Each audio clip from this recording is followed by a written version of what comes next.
Tenaga honorer dihapus di tahun 2023. Bagaimana nasib pegawai? Dari kompas.com, pemerintah akan meniadakan pegawai dengan status honorer di badan pemerintah pada tahun 2023.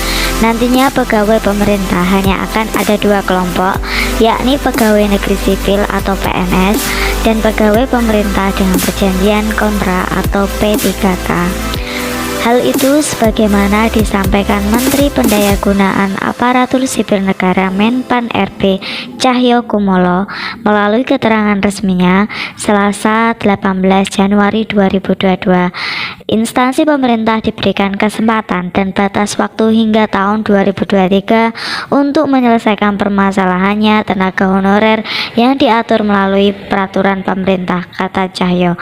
Adapun peraturan pemerintah yang dimaksud adalah PP nomor 48 tahun 2005 tentang pengangkatan tenaga honorer menjadi calon pegawai negeri sipil dan PP nomor 49 tahun 2018 tentang manajemen P3K. Untuk memenuhi kebutuhan penyelesaian pekerjaan mendasar seperti tenaga kebersihan, cleaning service, dan tenaga keamanan security disarankan untuk dipenuhi melalui tenaga alih daya outsourcing dengan biaya umum, bukan biaya gaji. Lantas, bagaimana nasib pegawai honorer yang sudah ada saat ini? Penjelasan Kemenpan RB PLT Kepala Biro Hukum, Komunikasi dan Informasi Publik Kemenpan RB Muhammad Afaros menyebut tenaga honorer yang saat ini sudah bekerja di instansi pemerintah akan diangkat menjadi CPNS, tetapi dengan proses seleksi CASN pengangkatannya, kata Afaros saat dihubungi kompas.com Kamis 20 Januari 2022. Mengacu pada PP 48 tahun 2005, ada sejumlah yang perlu dipahami terkait pengangkatan tersebut. Pengangkatan tenaga honorer menjadi CPNS diprioritaskan bagi tenaga guru, kesehatan, penyuluh pertanian, perikanan, peternakan, dan tenaga teknis yang sangat dibutuhkan pemerintah. Tenaga honorer yang akan diangkat adalah mereka yang memenuhi kriteria usia dan masa kerja sebagai berikut. Tenaga honorer yang berusia maksimal 46 tahun dan mempunyai masa kerja 20 tahun atau lebih secara terus-menerus.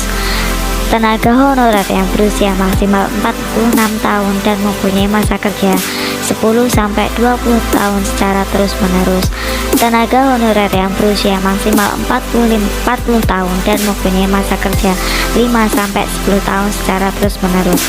Tenaga honorer yang berusia maksimal 35 tahun dan mempunyai masa kerja 1-5 tahun secara terus-menerus.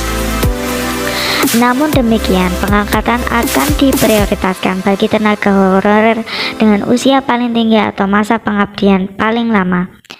Kriteria lama masa pengabdian tidak diberlakukan bagi pegawai honorer, tenaga dokter yang telah atau sedang bertugas di unit pelayanan kesehatan milik pemerintah. Selama mereka masih berusia di bawah 46 tahun dan bersedia ditugaskan di tempat terpencil minimal 5 tahun, maka ia akan diangkat menjadi CPNS setelah lulus seleksi. Dalam PP 48 tahun 2005 dijelaskan seleksi itu meliputi seleksi administrasi, disiplin, integritas, kesehatan, dan kompetensi. Seleksi ini akan diberlakukan bagi semua pegawai honorer yang ingin diangkat menjadi CPNS. Mereka juga wajib mengisi atau menjawab daftar pertanyaan mengenai pengetahuan tata pemerintahan, kepemerintahan yang baik, dan pelaksanaannya terpisah dari pelamar umum. Daftar pertanyaan ini akan disusun oleh tim koordinasi tingkat nasional. Selain diangkat CPNS, pegawai honorer juga mungkin diangkat menjadi P3K mengacu ketentuan yang ada di PP 49 tahun 2018.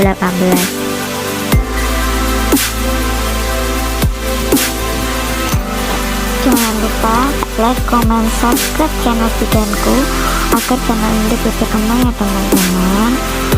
Tinggalkan komen, like, dan bunyikan loncengnya.